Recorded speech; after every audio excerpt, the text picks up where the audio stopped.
various research, various types. Okay, today we shall discuss about the various types of research.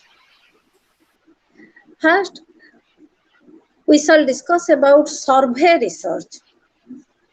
What is a survey research? Survey research is non-experimental,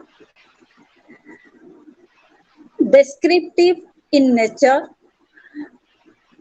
it is quantitative, and it is used for usually studying large sample. Okay, it is non-experimental. Why it is called non-experimental? Because it doesn't involve any observation under controlled conditions.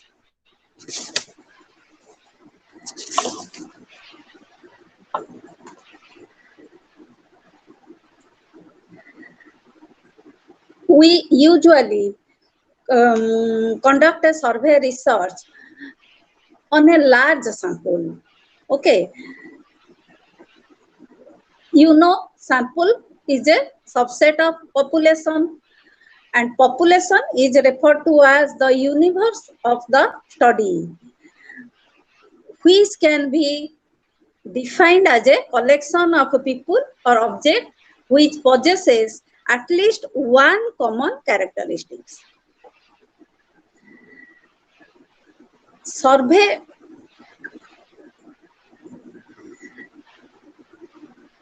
there are several types of survey.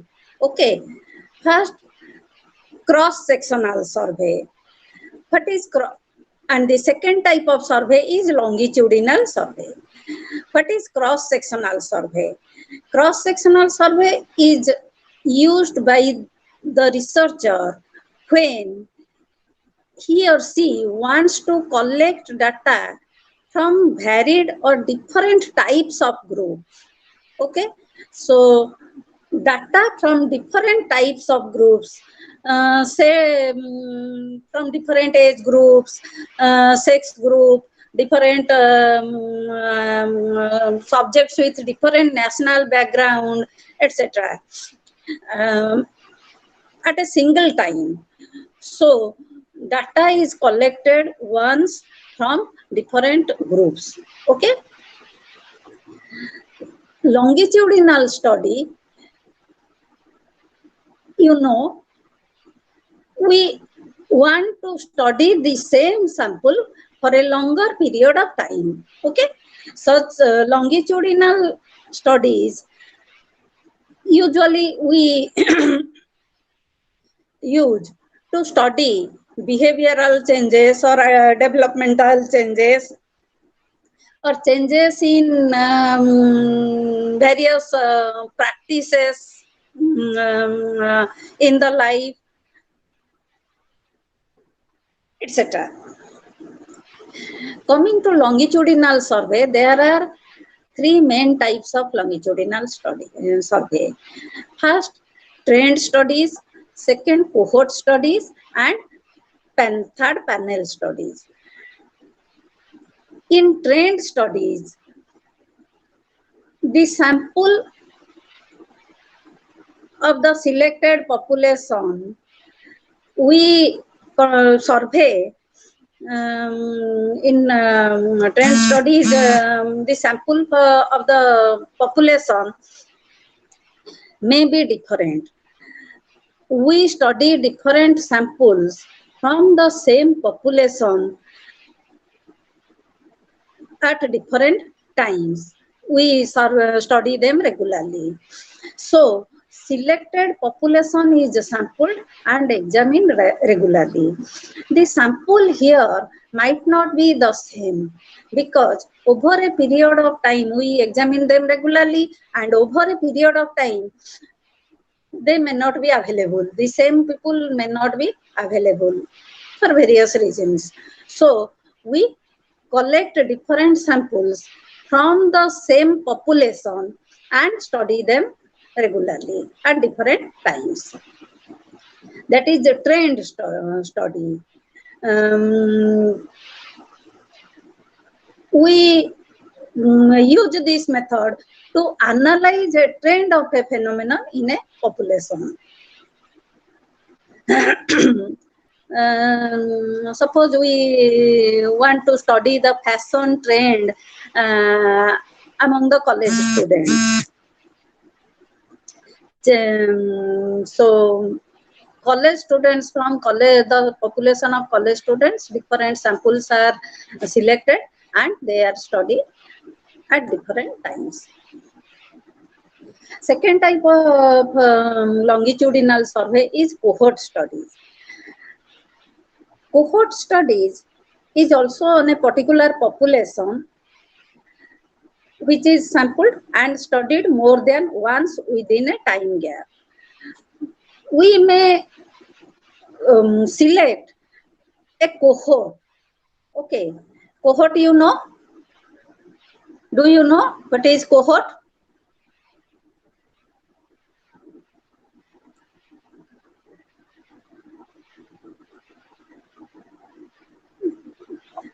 No, ma'am. Cohort is all the people, they are born at a within a given period of time, and they have similar life experiences.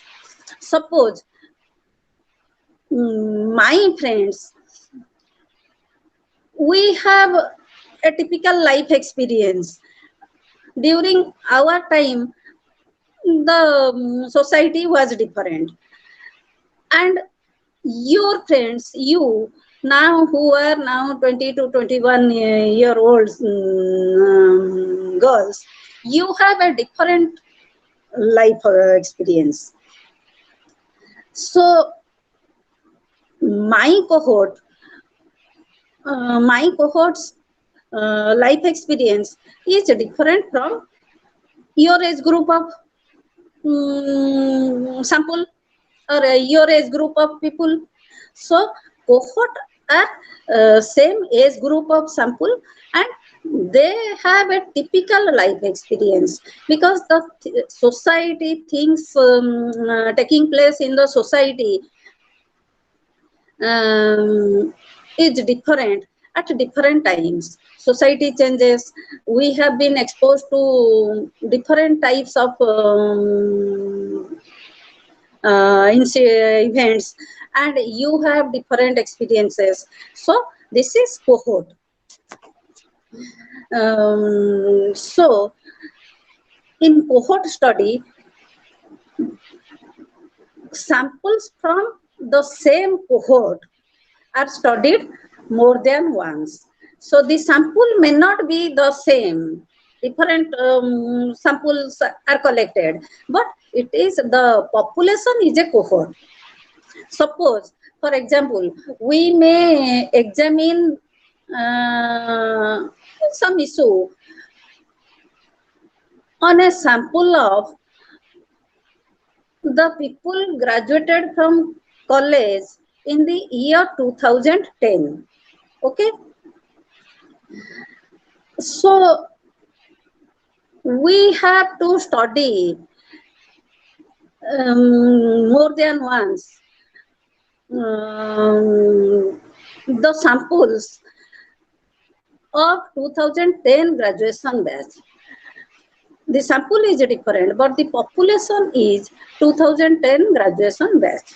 Okay, for example, suppose we will take those who are studying or appearing examination, their college examination in 2020. Now, all the examinations have been scrapped, cancelled. So, you have a different type of experience. Okay. So, after 5 years, who will be facing their university examination, they will not experience the same thing. So you constitute those who are appearing your MA examination in 2020 have a different experience. You constitute a cohort.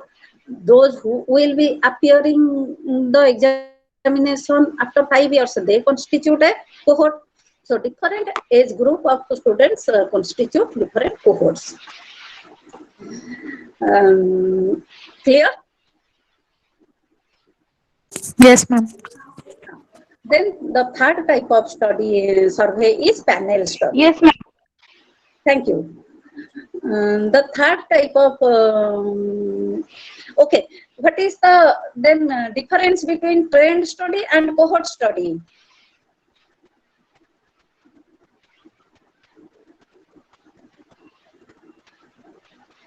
If we are going to study Ma'am, the, can you repeat the question?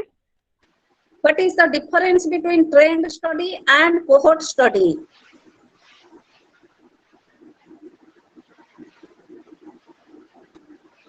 Ma'am, I can't hear Ma'am, you. Ma'am, in trend study, we talk about the particular trend of a population, the thing that is being followed by a lot of people altogether.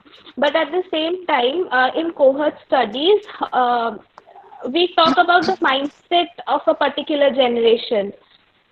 Yes. So cohort study is more specific. Population is more specific. Yes. So then coming to the third type of survey, it is panel studies. In panel studies, the researcher uses the same sample of people every time and studies them at different times. So the sample is called a panel. So same sample is selected, they constitute a panel and they are studied at different times. So the reason behind this study or the objective of this type of study is to know whether there is any change in their habits or developmental changes, etc.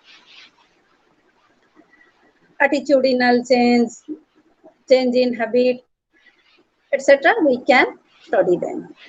But it is difficult because the same subjects may not be available.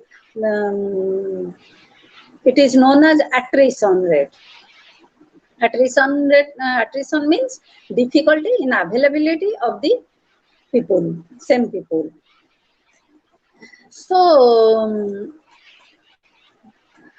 what types of instruments are used in survey? In survey, we can use questionnaires as well as we can interview them. In questionnaires, we can also administer the questionnaire through mail. So there can be mail survey or questionnaires can be administered in group. So there are group administered questionnaires, or the survey can be conducted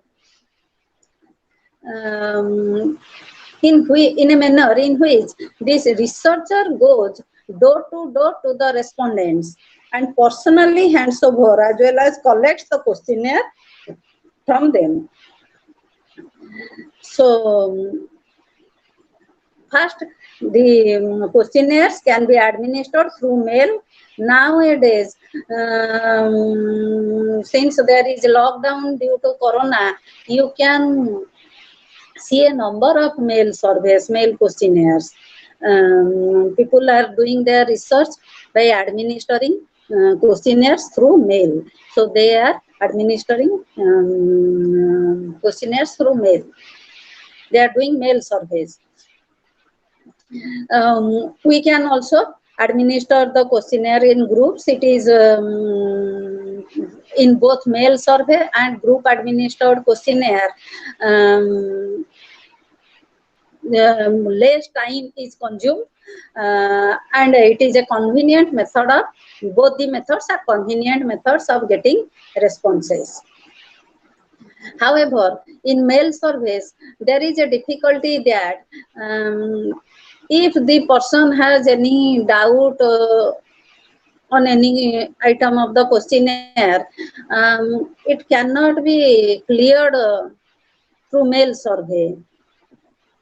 But in group administered questionnaire and household survey, since we are facing the subjects, they can clear their doubts.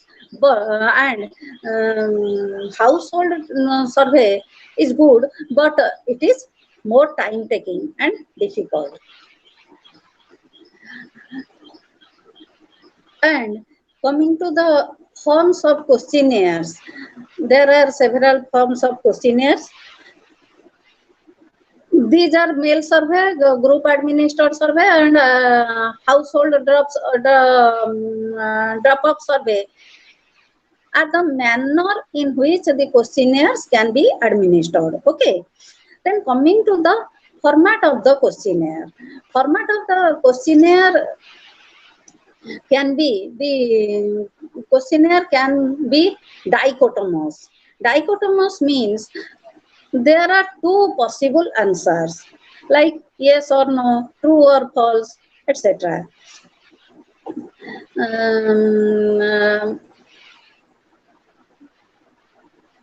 Do you believe in the existence of God? Either you say yes or no, like this. Then we have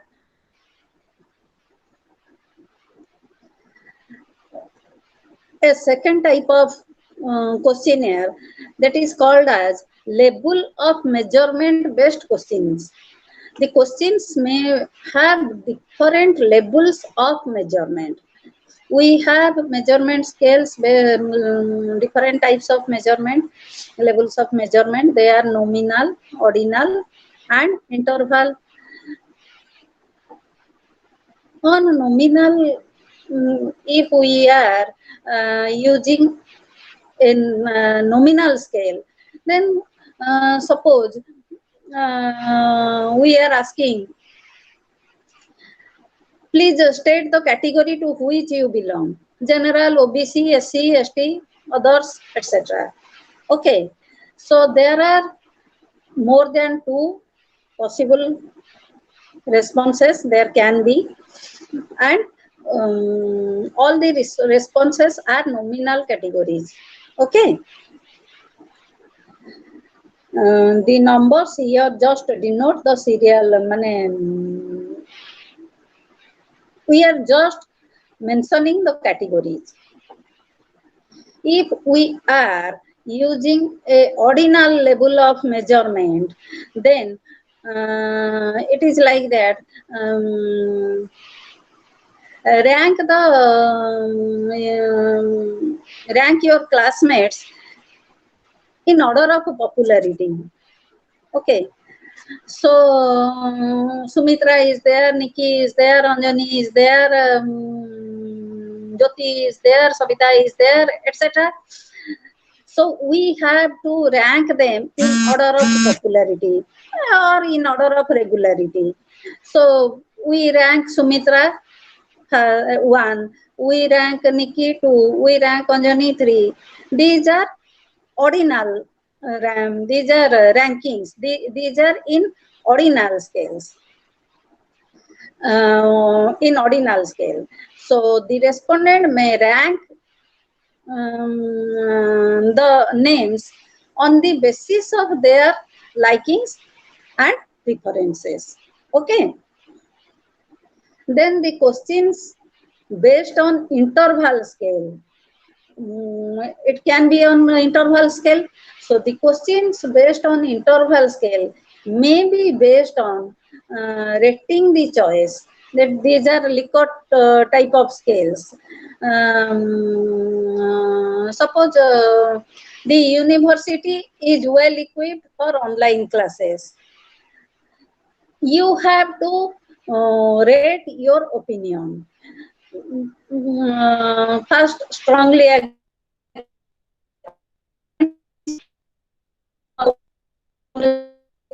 agree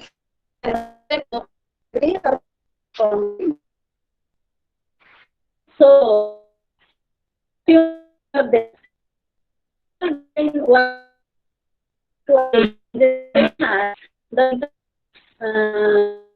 I think so we have more than uh, in question on here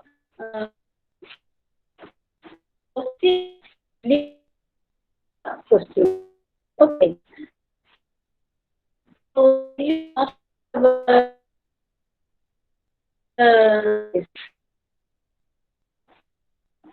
I may break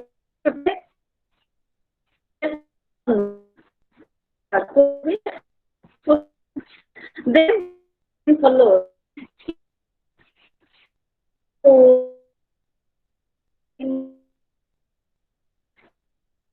so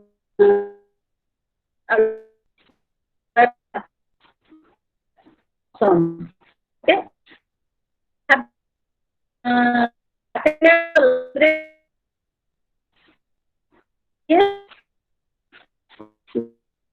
Okay.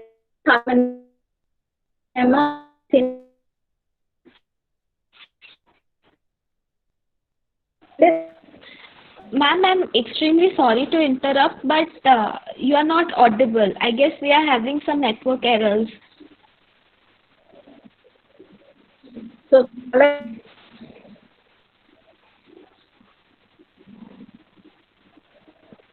now,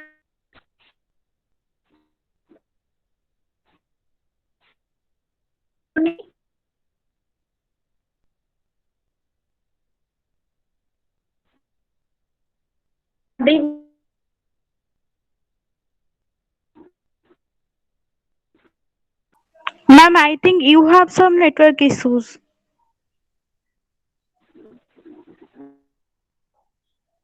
Hello?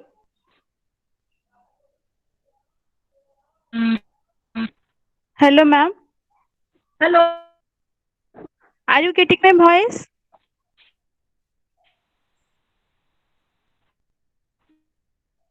Hello? Hello? Hello.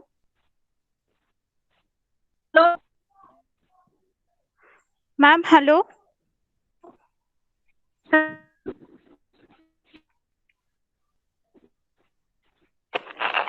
Hello?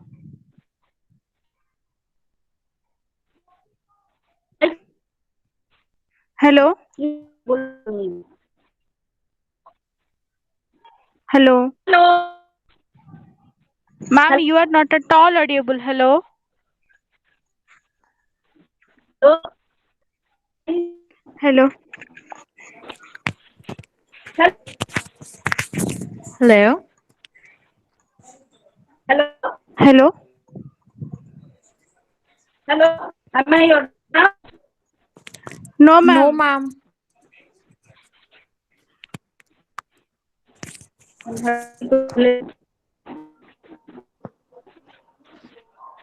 Hello? Hello. Hello, ma'am. Let me ask. Hello. Hello? Ask, uh,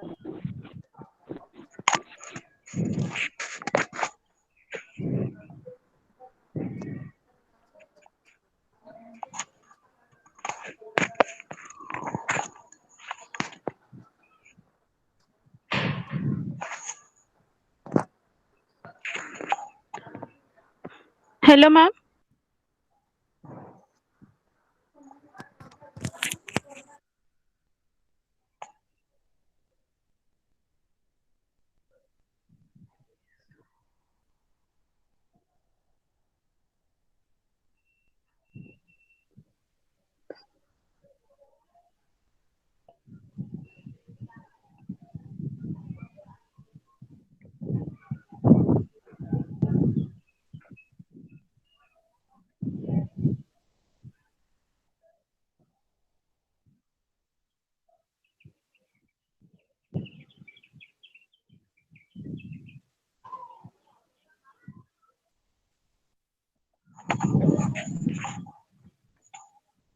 Hello, sir.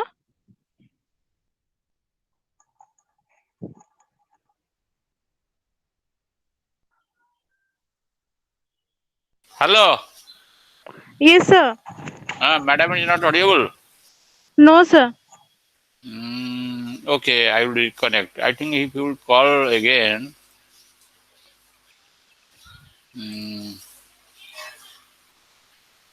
maybe there's some problem. I'll call him. Okay, sir.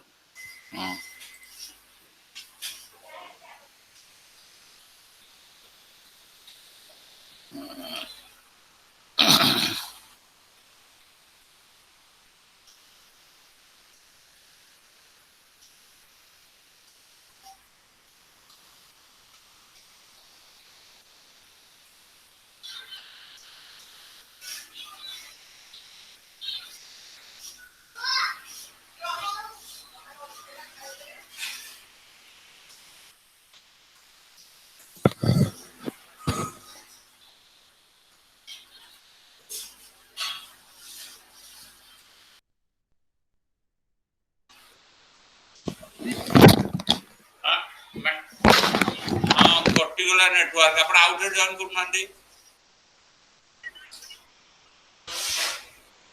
हाँ हाँ हाँ मुझे भी message देली आपको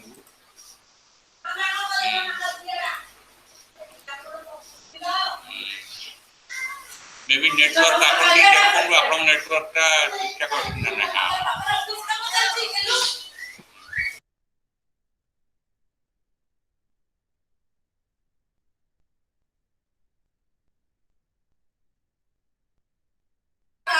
आपकी network sir जाइथिबो कि कोन माने देखले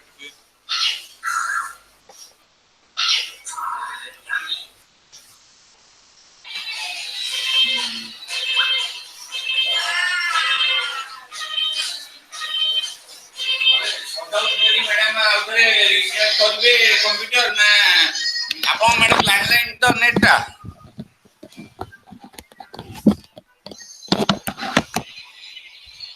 हाँ फोन ने टिके डिस्कनेक्ट मेसेज आसले भाई ये आसले बेबे डिस्कनेक्ट हे आपण लैंडलाइन अछि लैंडलाइन हां आगे आगे करन मु ऑनलाइन अछि आपण प्रॉब्लम हां हां thank you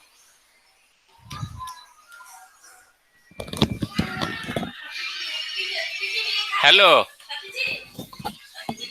hello Yes, sir. Yes, sir. हाँ yes actually she is trying she have some net problem she is trying she will come soon Yes, Okay, sir. sir.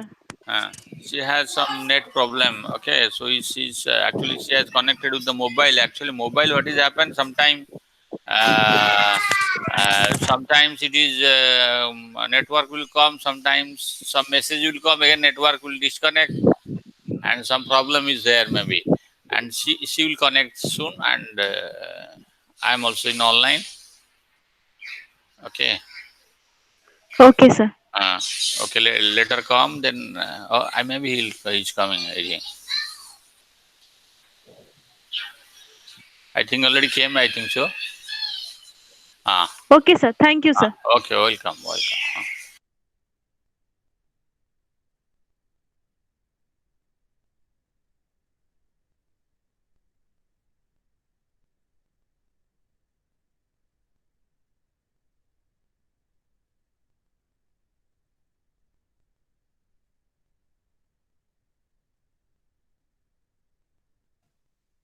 Ma'am, please on your microphone.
Hello, sir. Hello. What is Yes, happening? sir.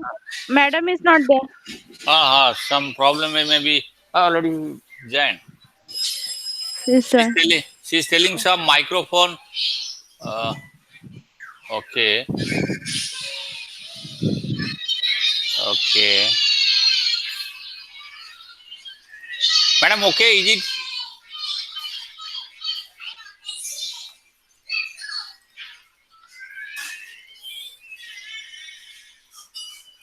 What is happened?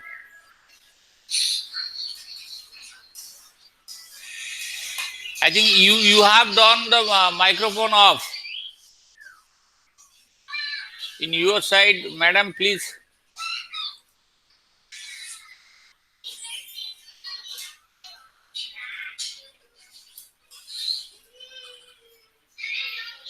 Hello. Madam, your side, you should on the microphone.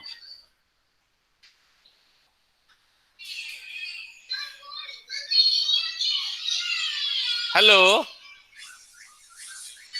Hello.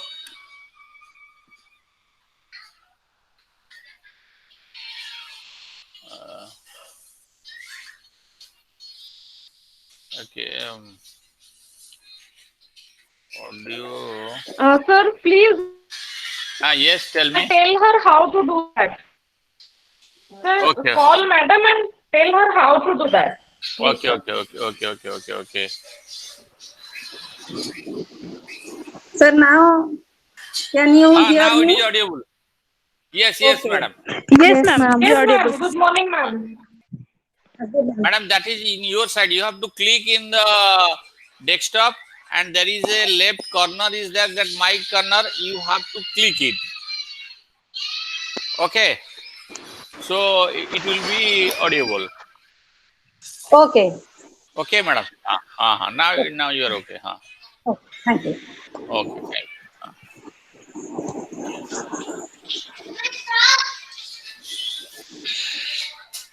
So, girls, what we were discussing about?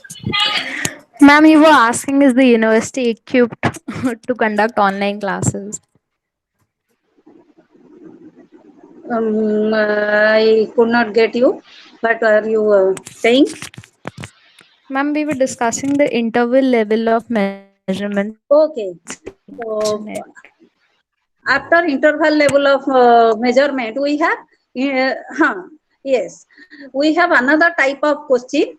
It is filter type.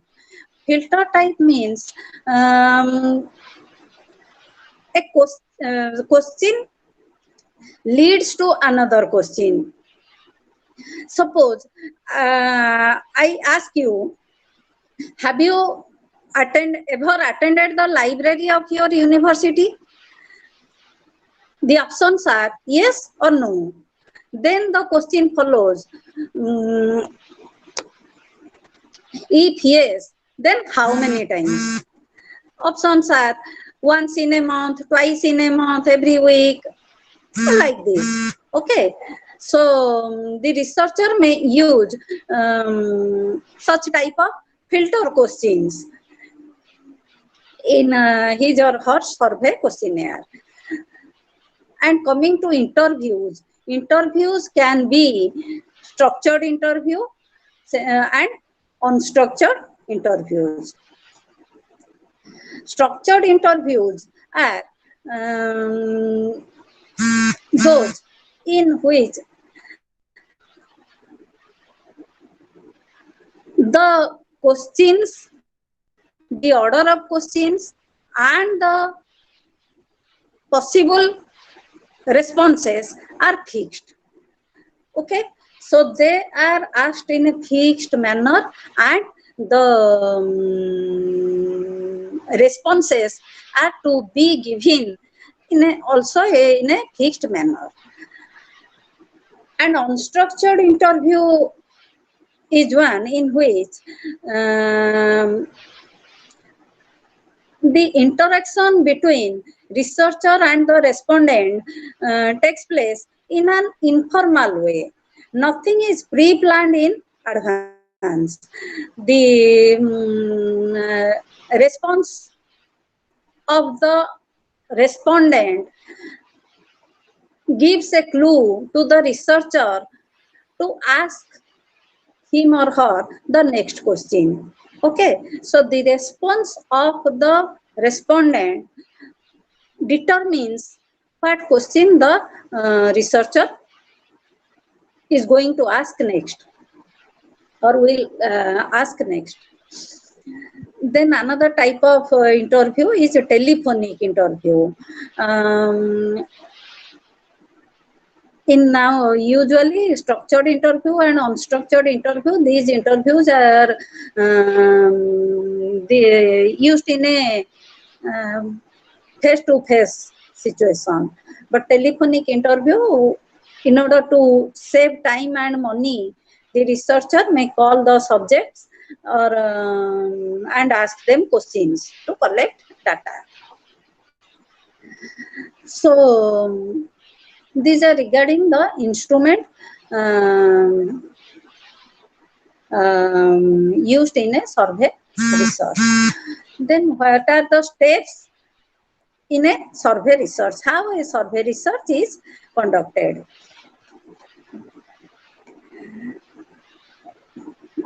So we have to go, if we are to conduct a survey research, the first step is to determine the aim and objective of the study. So what we are actually going to study, we have to be very clear about it. Second, define the population to be studied. Second step is define the population to be studied. Then third, design and construct the study. We have to select the instrument for study, whether we are going to administer a questionnaire or telephonic interview.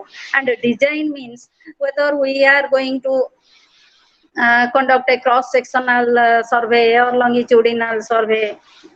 We have to design it and select the instrument and construct the instrument. And we have to conduct a pilot study if it is necessary. Pilot study, you know, is a small study taken in advance of a major investigation. Then we administer the questionnaire to a representative sample. Then we collect the data and analyze and interpret the findings. Analyze the data and interpret the findings. Then we prepare a report and communicate the findings by publishing it in journals, or we give the report to a government if we are surveying on the behalf of a government agency. So what are the advantages of a survey research? First, it is convenient and less time taking. Okay. Second, we gather data from a large number of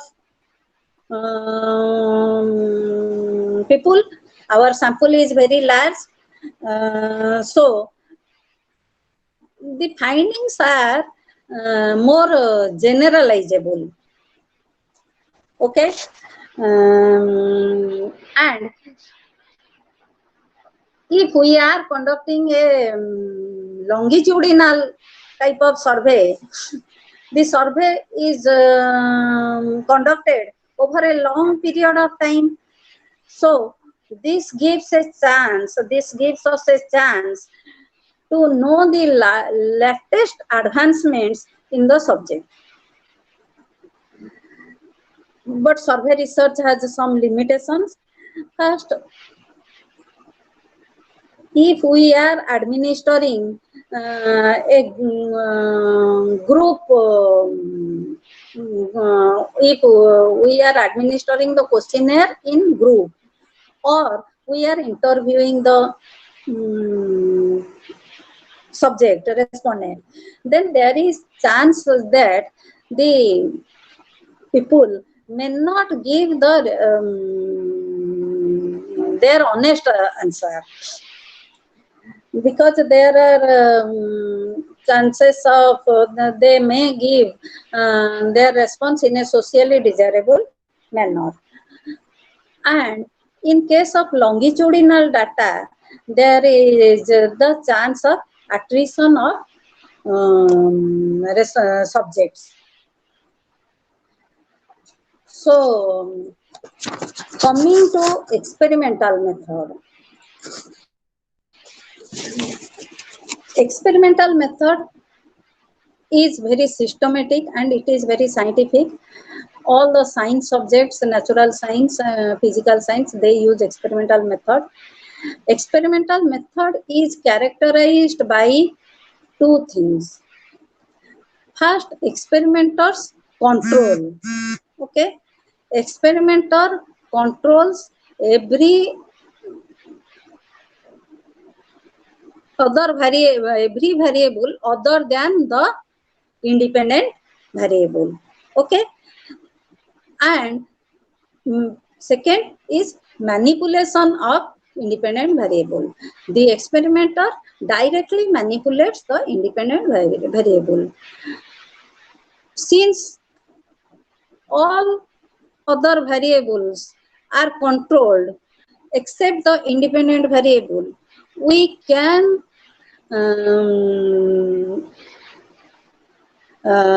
say that with certainty that the change in dependent variable is due to the change in independent variable. Change in dependent variable is caused by the change in independent variable, because the all other variables have been, extraneous variables have been controlled. So this is experimental method. Experimental method can be conducted in laboratory, or there can be field experiments. So in laboratory conditions, we call the subjects to the laboratory setting, and we administer the tests in the laboratory in a very controlled condition. So internal validity is high in experimental method. There are, but it is criticized that the laboratory condition is a artificial condition. So the findings obtained in a laboratory experiment may not be generalizable to real life situations, because laboratory is an artificial situation. Laboratory conditions are artificial.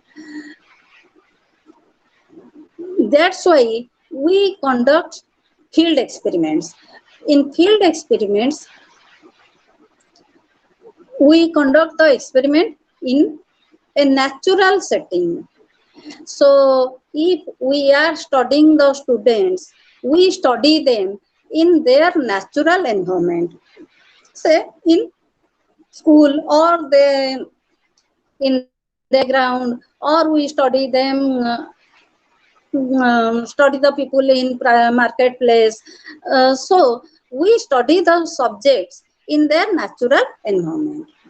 But here we manipulate the independent variable and observe the changes in the dependent variable. Since we are studying in a natural environment, in their natural environment, we cannot control all the extraneous variables. So less control is possible. But we manipulate the independent variable in their natural environment. So external validity of the experiment is more than laboratory experiments, but internal validity is less. However, we exercise some amount of control by matching the subjects. We cannot control all the extraneous variables, but we exert some amount of control by matching the subjects, or by controlling the effect of extraneous variable statistically. Then we have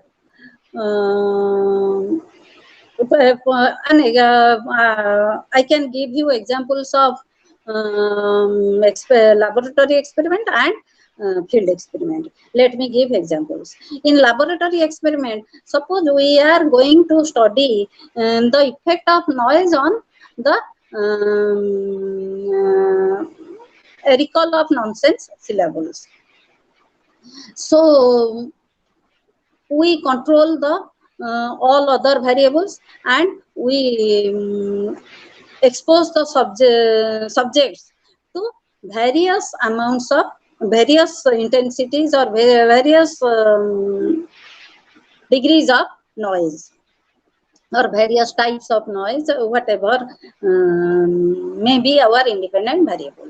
Okay. In field experiment, suppose we are going to test the effect of giving feedback to the subject on their performance. Okay, on their marks, examination marks. So we take two groups of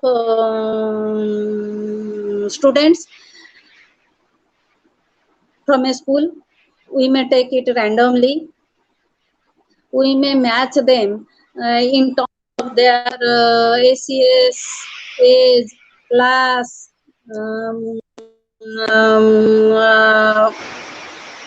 and intelligence level, etc. Then divide them randomly to an experimental group and to a control group. The experimental group is given feedback for their responses, for their achievements, and the control group is not given feedback. Then we test them, compare them in terms of their examination performance.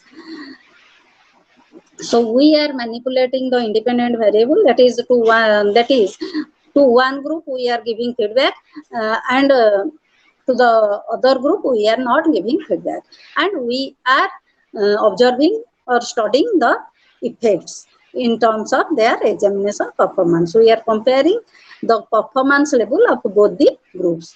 So it is field experience. Then comes another type of research, quasi-experimental research. Quasi-experimental means it is almost, it appears to be an experiment, but it is not actually an experimental research. It appears to be an experimental research. Okay. When we conduct a quasi-experimental research is when the independent variable cannot be manipulated by the experimenter.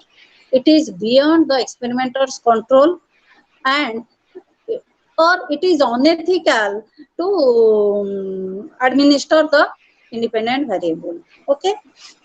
So since we cannot administer or we cannot manipulate the independent variable, random assignment of subjects to experimental and control group is not possible. Okay. We cannot randomly assign the subjects to experimental group and to control group. So we have to select the subjects. Select the subjects from the group which has been exposed to the independent variable, and from the subjects from those who have not been exposed to the independent variable. So suppose we are the independent going to study the effect of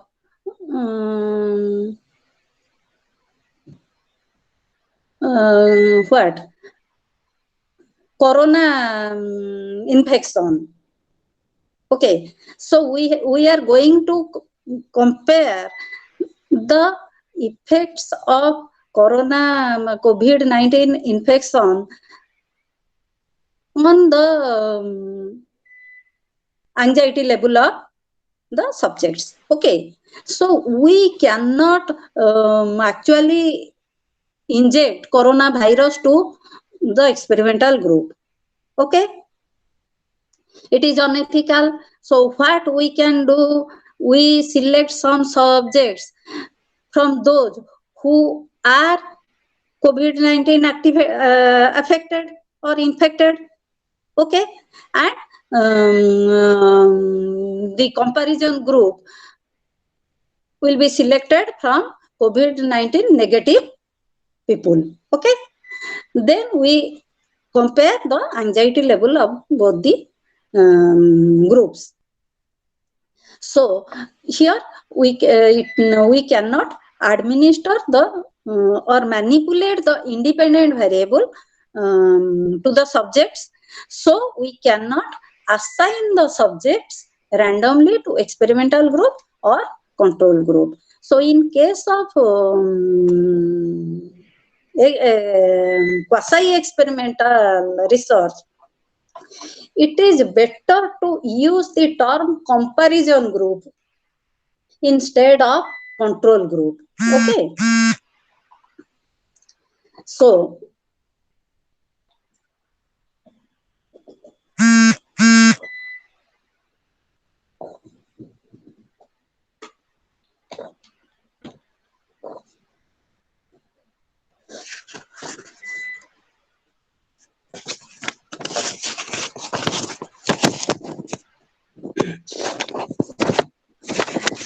quasi-experimental studies we conduct very often. We conduct in psychology, we conduct quasi-experimental studies. So the independent variable may be here exogenous or endogenous.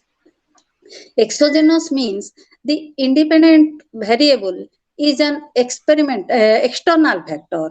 Okay, like suppose like your COVID-19 infection. This is an external factor.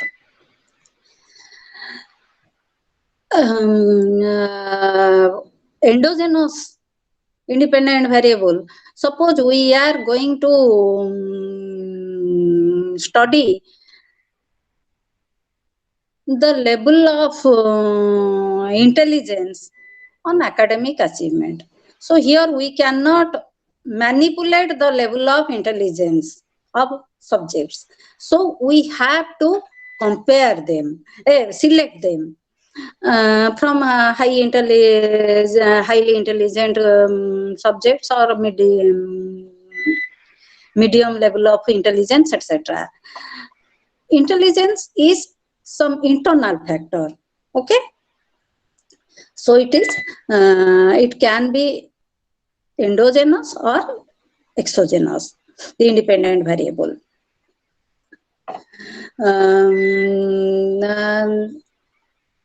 Experimental, quasi-experimental experiments have a good balance of internal validity as well as external validity. We have what we are doing in experimental research. We are administering the independent variable, then we are observing its effect. So, and we establish a cause and effect relationship. Okay. So here the independent variable comes first, then we study the dependent variable. We start our research from the independent variable, cause of the research. The factor which we believe to be the cause is administered first. Okay, so we start with the cause. These type of studies are known as prospective studies. Okay, prospective means the researcher tries to find out the future or potential results, that is the effect, after treating the independent variable or cause. Okay, so after manipulating the independent variable, we are trying to find out the future result. It is prospective research. There are also some retrospective research. Retrospective research means the researcher tries to trace the history. The effect is there. The researcher tries to find out the cause of the event. Okay, cause some event is there. So the researcher tries to find out the cause of the event. So here the result has already occurred. Okay, the effect is already there. We try to find out the cause behind its occurrence. That means we move from effect to cause. Okay? Clear? Yes, ma'am. Thank you. Causal factors are pre-existing. We are not manipulating them. They have already occurred. Effect has also already occurred. So we start from the effect, then we go back to the cause. This type of, there is a type of research. Ma'am, I got a doubt. Ma'am, post-facto Yes. research and retrospective report, what is the difference between them? Like in ex post facto research, we try to predict the effect from the cause, and in retrospective report we also do the same thing. How is it different? No. We, in all type of research, we are explaining a phenomenon. We are trying to find out a cause and effect relationship. Definitely, when we can say that X is the cause of Y. So there are some conditions to establish causation. Okay, first, there should both the factors should be associated. Whenever X, there should be Y. So both the factors should be there. Okay. Then there should be an order. First comes X, then comes Y. So Y follows X. Okay. then we can say, and it should be in near future. Then we can establish a cause and effect relationship. Y follows X. Okay. Ma'am, in ex post facto research, X follows Y, and in retrospective research, Y follows the X. No, in all types of causal relationship, cause is followed by effect. Okay. Yes, ma'am. All types of research. But in prospective research, we start from the cause. We manipulate the independent variable. Independent variable, we are believing it to be the cause of the effect, cause of the dependent variable. Okay. So independent variable, what is independent variable? Whose effect we are going to study. So independent variable is the cause. Dependent variable is the effect. We manipulate the independent variable. Okay. Then we study the effect. So we start our study from the cause. First, we manipulate the independent variable. Okay. So this is prospective. We try to find out the future result. What will happen? Okay. In retrospective research, event has already occurred. Effect is already there. And we are trying to find out the cause.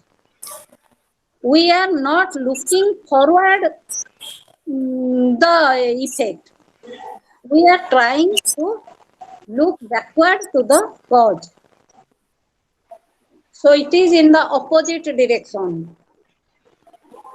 Definitely because comes first, then cause is followed by effect. But we do not know the cause. We have not administered the independent variable. We observe the effect. Then we try to find out the cause. Okay, we go back to the history. Clear? Yes, ma'am. This is Yes, ma'am. retrospective. Ma'am, ma'am, Yes. in ex post facto research, first, in all kinds of research, the cause is followed by the effect. Uh, Yes. by in every research, we try to predict the future by manipulating the independent variable. But in Yes. prospective, this is also done in case of prospective research. But in case of retrospective research, the results are already there. I mean, the effect is already there. By studying the effect, we try to find out the cause. This is the only Yes. difference. Yes. So Okay. we Thank you, ma'am. move in an opposite direction. Okay. Yes, ma'am. Yes, ma'am. We have the effect, then we go back, try to find out, we analyze the history and try to find out the cause. Okay. Thank you, ma'am. Ex post facto research is retrospect in nature. So the researcher here predicts a cause on the basis of a controlled effect. Here the effect is controlled. Since no variation can be done on the effect, which has already taken place on the basis of the independent variable. So the effect is there, it is controlled, no variation is there, and we try to predict the cause. Suppose we are trying to find out the cause of lungs cancer. Okay. We go back to the history of the patients suffering from lungs cancer. Then, by analyzing various factors, we come to conclude that smoking causes lungs cancer. Okay. So the cause is past, effect has already occurred. Okay. We cannot make variation here. So we select the person with who manifest the effect, then we analyze their past to predict the possible cause. Clear? We cannot here conduct a prospective study because we cannot, it is unethical to expose the subjects to harmful conditions, which may have harmful consequences. So we cannot allow the experimental group to smoke and control group to not to smoke, then wait if the experimental group is suffering from lungs cancer or not. We cannot conduct such a type of study. So we have to research to ex post facto research, which is retrospective in nature. So here it is empirically based investigation, but it doesn't involve the researcher's direct control over the independent variable, because they have already led to the effects and no more can and it can no more be manipulated. Okay, so the conclusions regarding the relationship between the variables are inferred without intervening or varying the independent variable or dependent variable. Okay, it has already occurred. What are the characteristics of an ex post facto research? First, the research has a control or comparison group. We have an experimental group with the effect and a control or comparison group without the effect. In this case, it is better to use comparison group, the word comparison group. So we have a comparison group which acts like a control group. In experimental research, what we were doing, we were having an experimental group which was exposed to the independent variable and a control group which was not exposed to the independent variable. That means independent variable means cause, which was exposed to the cause. Experimental group was exposed to the cause and control group was not exposed to the control group cause. In ex post facto research, we have the experimental group which has the effect. Okay, and we have the control group or comparison group which doesn't have the effect. Clear? Second characteristic is the behavior, and we compare both the groups, experimental group and the control or comparison group, to find out a cause and effect relationship. Second characteristic is the behavior, action, event or the treatment, whatever we may say. That means the independent variable cannot be manipulated or changed. Okay, it has already occurred. So second characteristic is the independent variable cannot be manipulated or changed. Third, the research focuses on the effects. Okay, the research tries to analyze the how and what aspects of an event. So the research the researcher has an interest in the effect. Okay, then the researcher analyzes the how and what or why of this effect. So, what factors are responsible for this effect?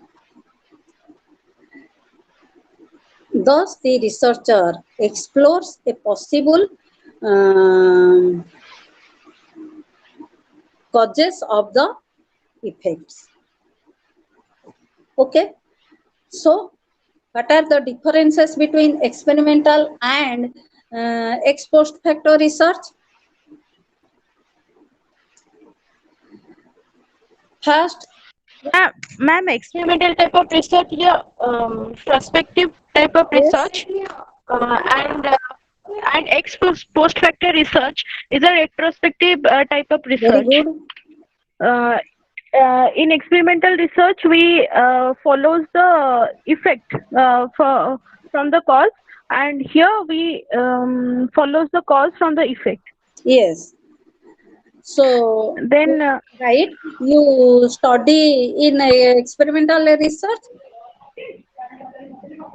you are predicting the effect from the cause. Okay. In ex post facto yes, ma'am. research, you are predicting the cause from the effect. Effect. Yes, ma'am. So, there in experimental research, there is control over independent variable.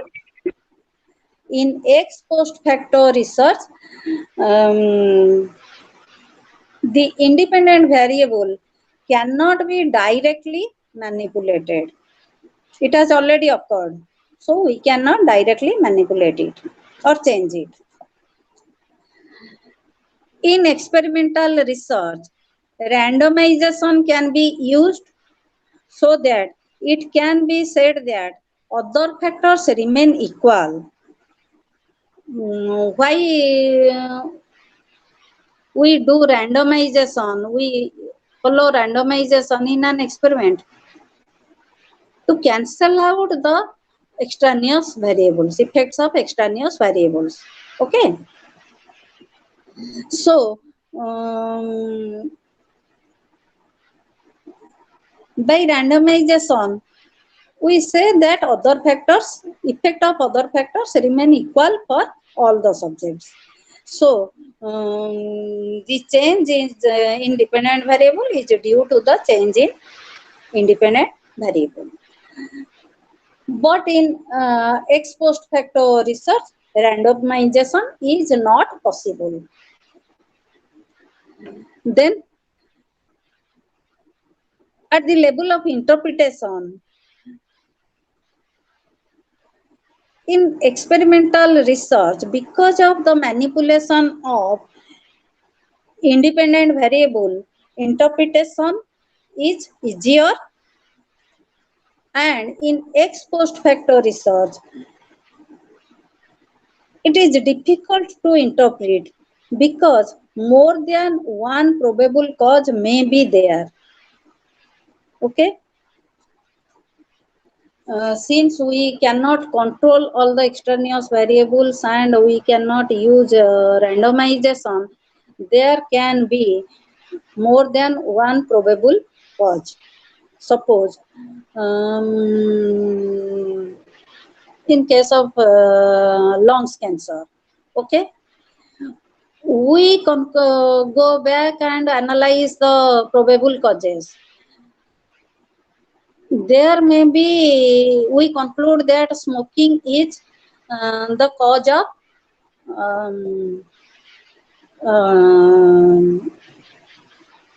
lungs cancer. Okay, smoking is causing lungs cancer, but there might be other causes which are also responsible for the development of lungs cancer. So there may be genetic hereditary factors, genetic factors. There may be other physiological factors. There may be other factors. So it is difficult to interpret. Okay. So more than one probable cause may be there.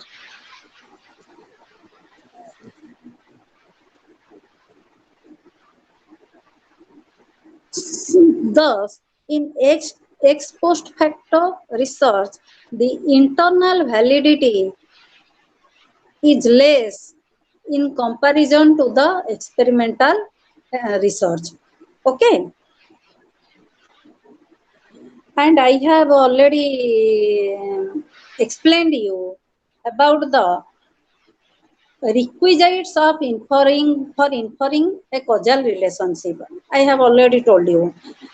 There are three requirements.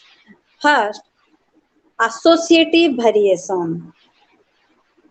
A variation in X yields a variation in Y. Always X change in X is associated in change in Y. Okay. So there is associative variation. Second, there is a definite order of both the factors. X must occur before the or simultaneously with Y, not after Y.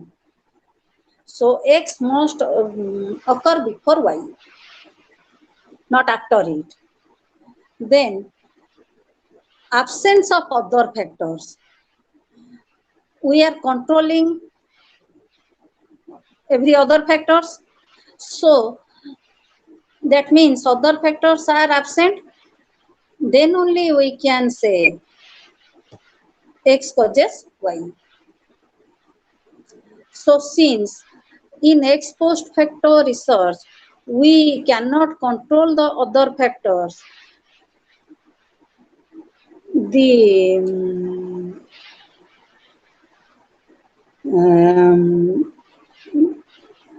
degree of confidence with which we can say that X causes Y is less. Okay. That means the internal validity is less than the experimental validity.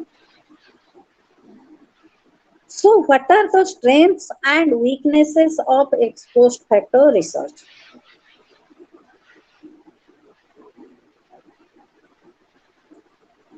Ex post facto, most of the clinical research are ex post facto research.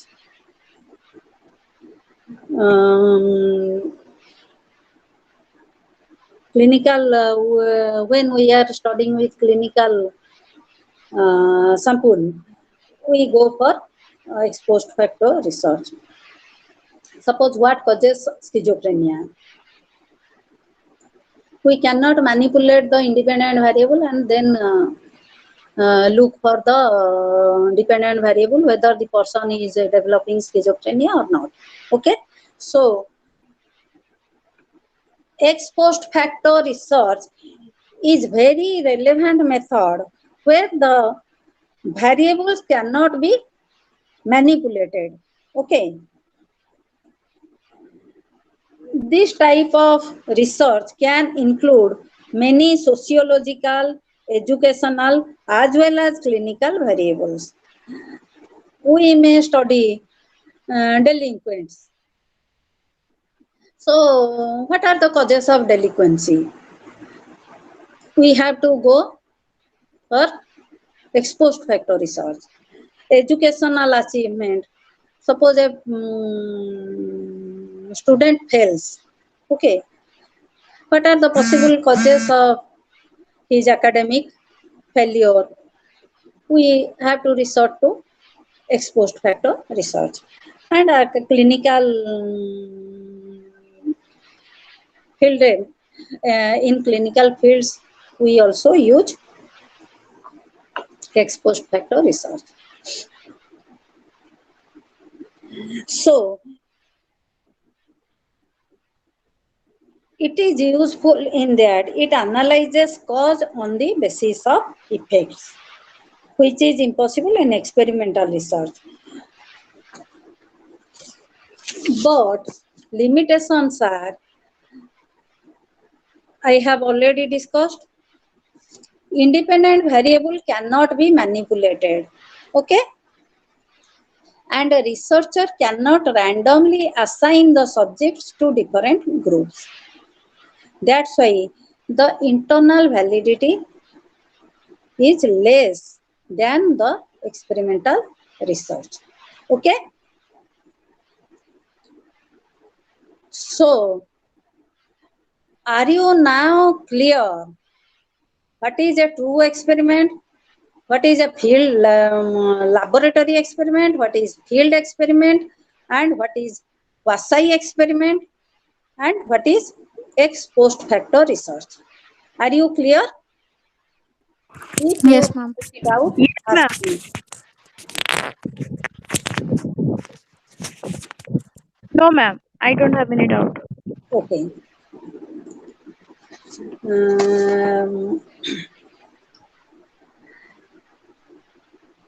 We have another type of research, causal comparative research. Causal comparative research, we compare different groups of subjects, and we do not actually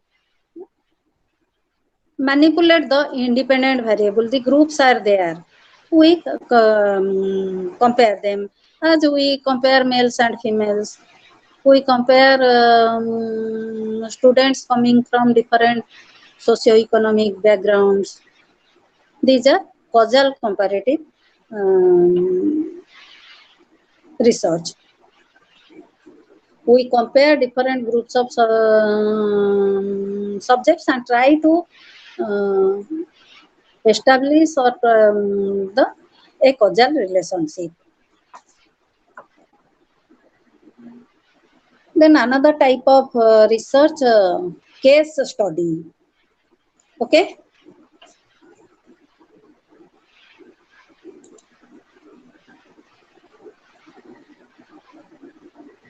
Case study research.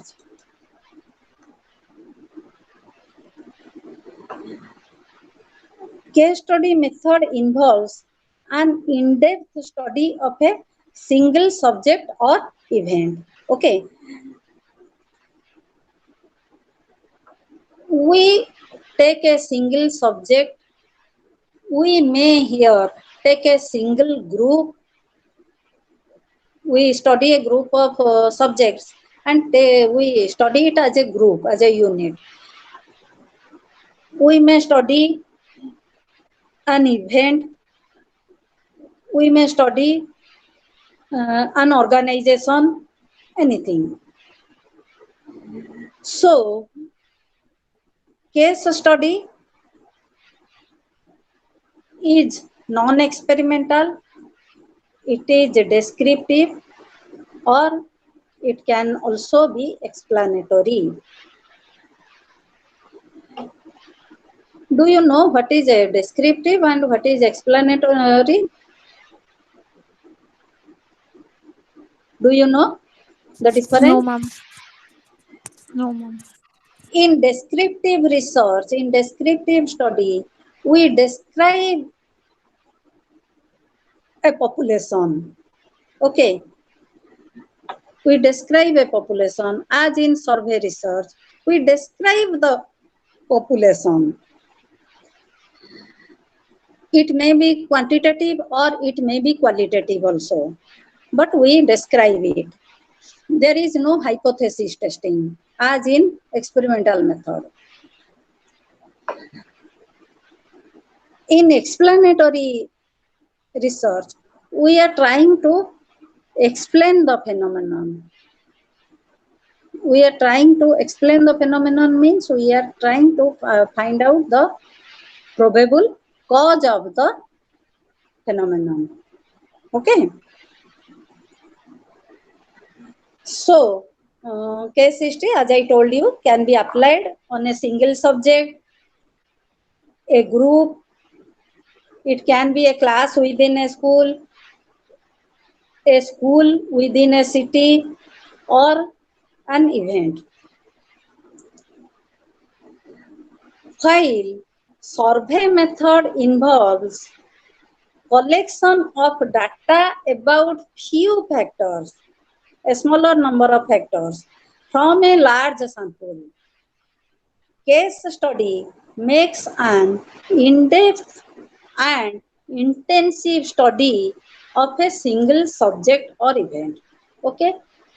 In survey research, we study a large number of subjects. The sample is large. Okay. But we study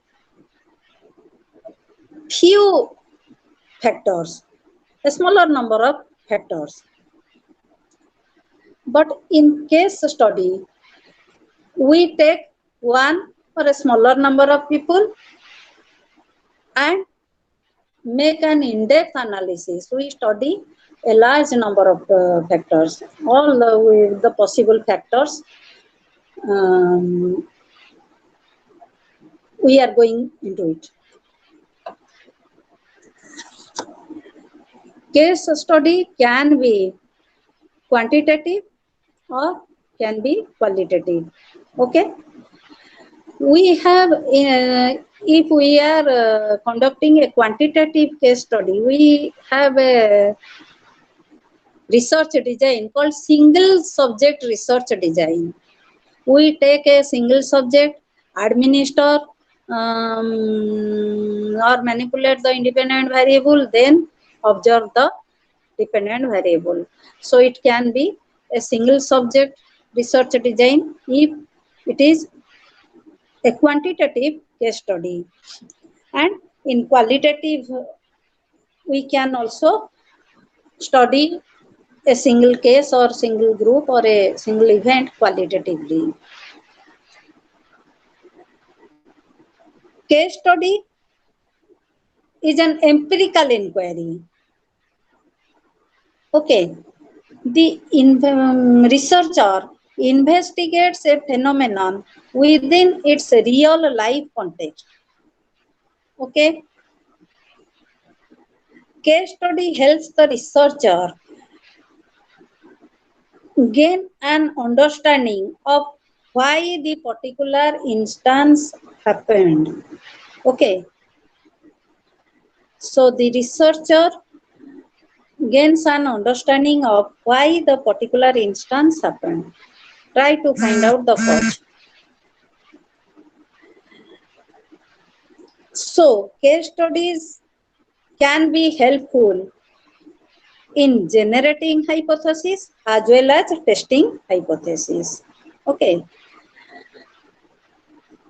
Suppose I am giving you an example. Suppose a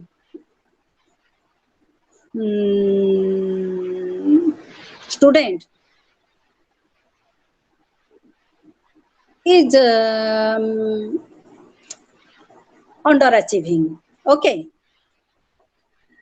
So why the student's achievement level is low?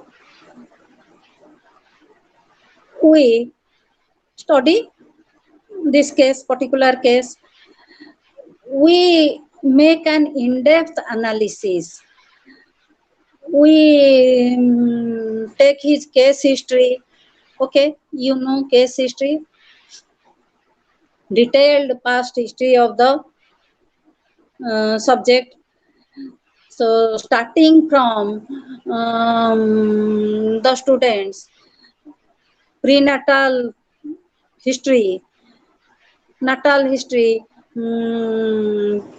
then history of disease, hospitalization, accidents, and whether there is history of this difficulty in his or her family. Everything we consider. Then we try to find out what might be the probable cause. What is the probable cause? What might be the contributing factor to his underachievement? So then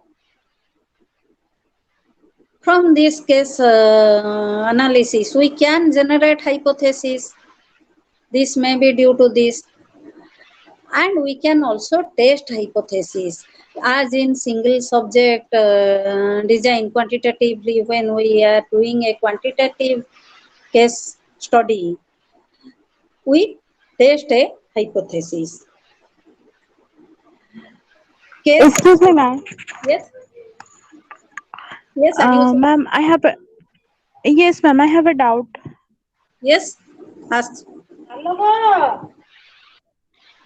Yes. What is your doubt? Yes, ma'am. Hello.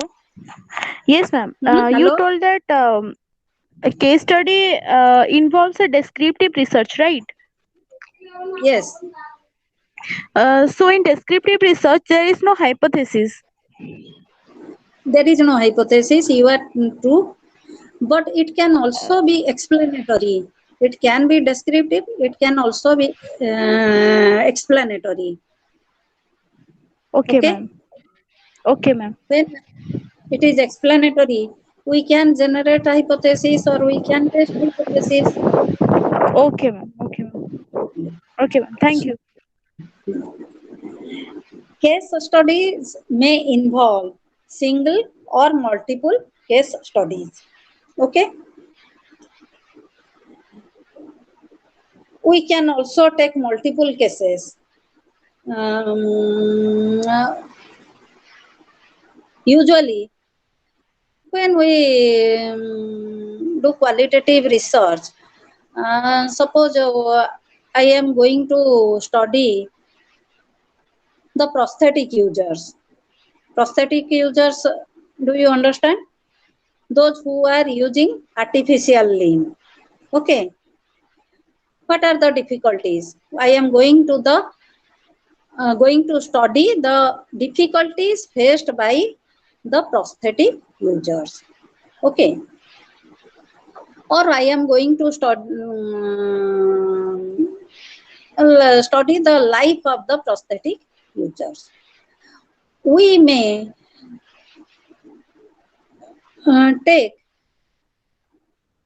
5 to 10 case studies, 5 to 10 cases of prosthetic users and study their life problems. Okay. So it can also involve multiple case studies. I have already told you it can include quantitative as well as qualitative data or evidence. Case studies are based on multiple sources of evidence. We gather in data from multiple sources. We use interview, we use observation, we administer psychological tests, inventories, or archival records also. Okay. We may go back to study the person's school history. It is there in the school record, so we are going to archival records. Okay. So we gather information from multiple sources so that an in-depth analysis can be possible.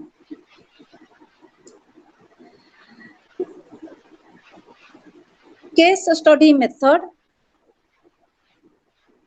is used in clinical psychology, guidance, counseling, and school psychology, social work, etc. Management studies, they use case study method. They study the case of organizations. Why a particular organization makes profit, or why a particular organization fails to make profit, etc.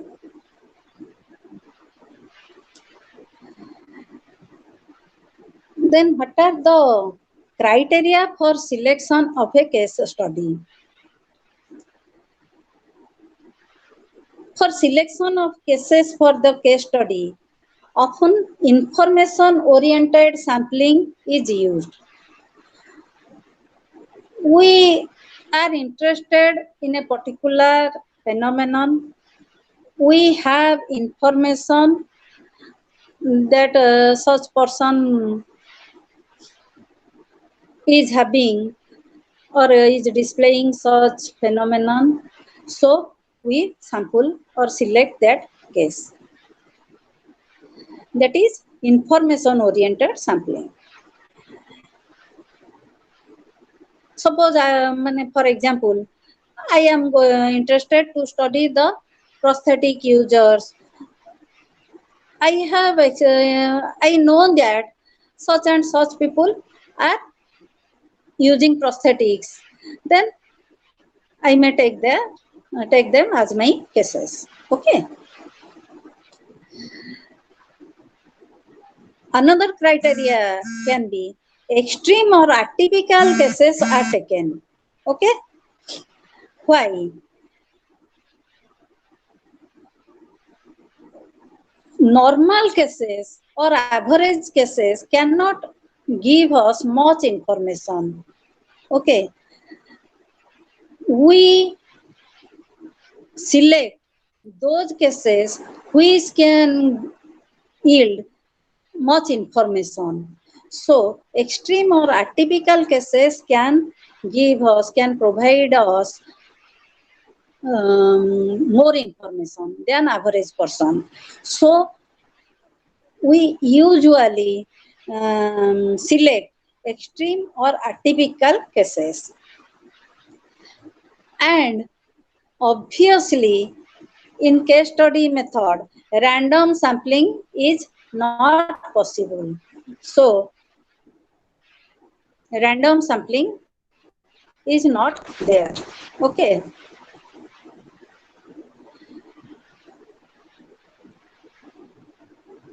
There are several types of case studies. Illustrative case studies. Illustrative case studies are case studies where we use these cases as examples. Okay. These are illustrative case studies. Then second type of case study is exploratory or pilot case studies. Actually, conducting the Ma'am, yes, illustrate. I can't get it. we study some atypical cases and we use them as examples. Okay.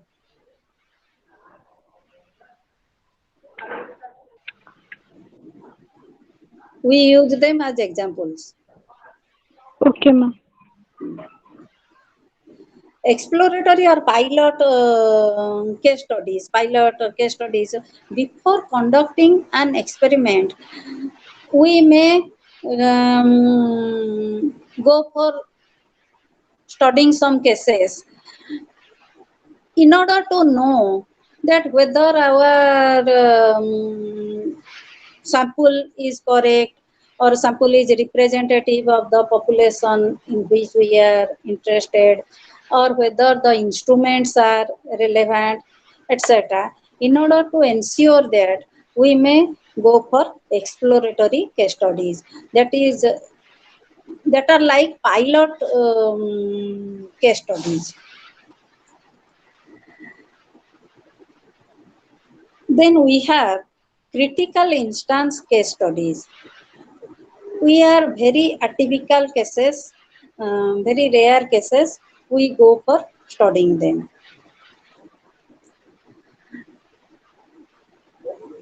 We know Freud used case study method. Okay. What are the advantages of case study?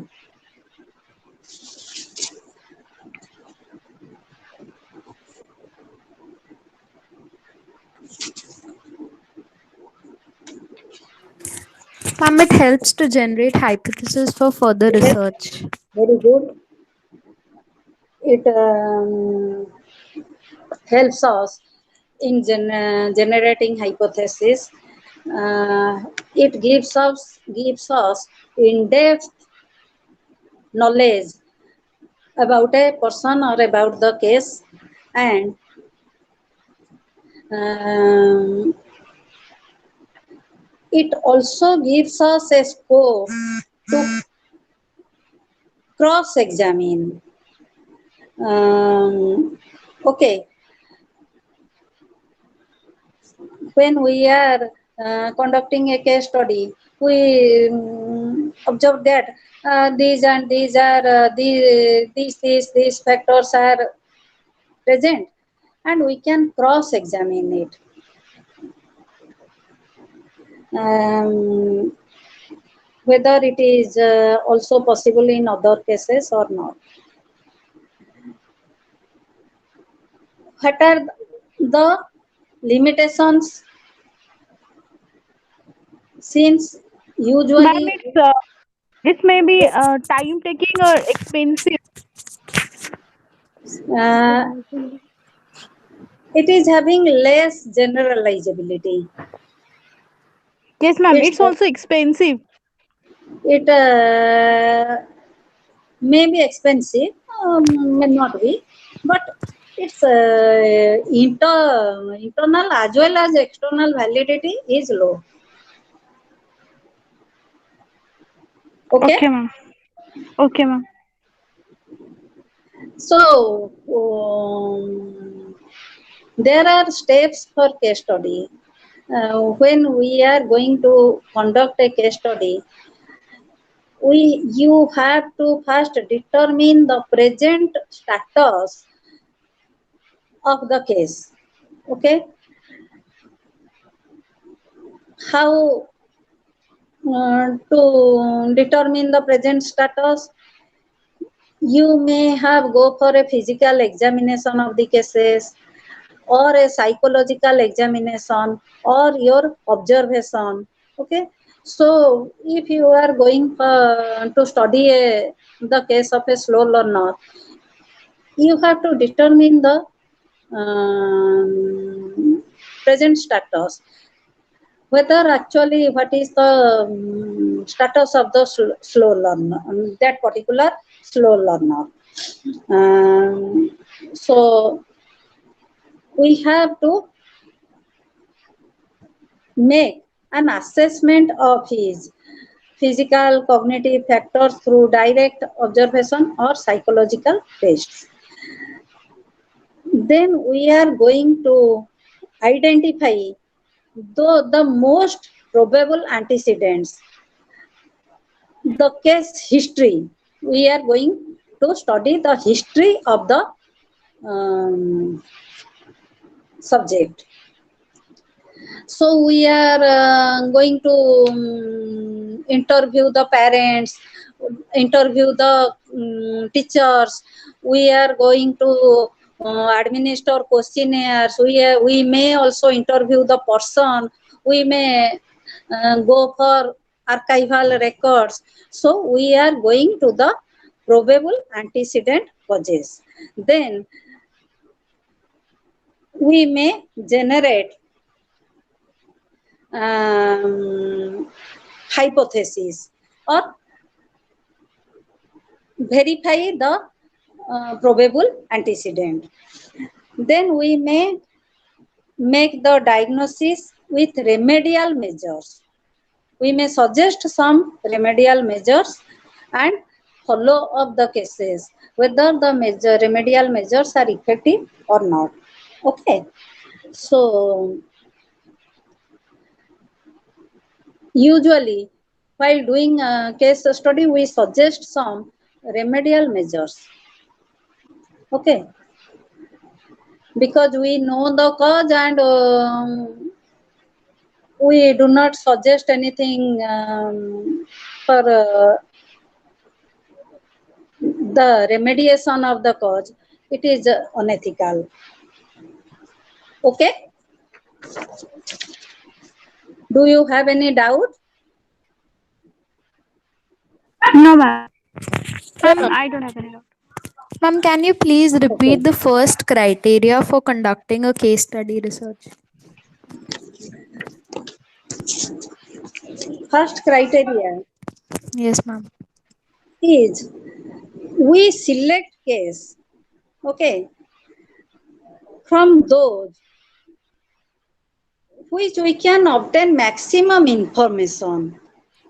We have some information about the status of the case, particular case. We know that X is a slow learner. Okay, then we Yes, should ma'am. start. I should not take you as a case, assuming that you are a slow learner. It is not. It should not be like that. I have some information. I may have teacher's report. I may have the report of the family members. I may have doctor's report. So I have some information and I select those cases which can give maximum information. That's why we select second criteria, extreme and atypical cases. Okay. Normal Yes, ma'am. cases cannot yield much information. Um, So we have some information. First criteria is we have some we cannot randomly select a person assuming that him or her as an atypical case. Okay, Yes, ma'am. that is the first criteria. And the second criteria is uh, from where we can get maximum information. That's why it is information oriented. Sample selection is information oriented. Thank you, ma'am.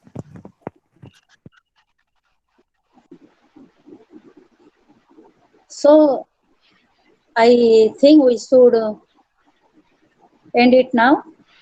Your Yes, ma'am. okay. Yes, ma'am. Have a Okay, good day. ma'am. Thank you, You ma'am. too. Have a good day. Thank you for patient listening. Thank you, ma'am. Thank you, ma'am. Paper, ma'am. Yes. Are you saying something? Ma'am, she slept. Acha. Okay. Okay, ma'am. Thank you, ma'am. Okay. Okay. Welcome. And Thank, have a wonderful day. thank you, ma'am. Same to you. Thank you too, ma'am. Okay. See you tomorrow. Yes, ma'am.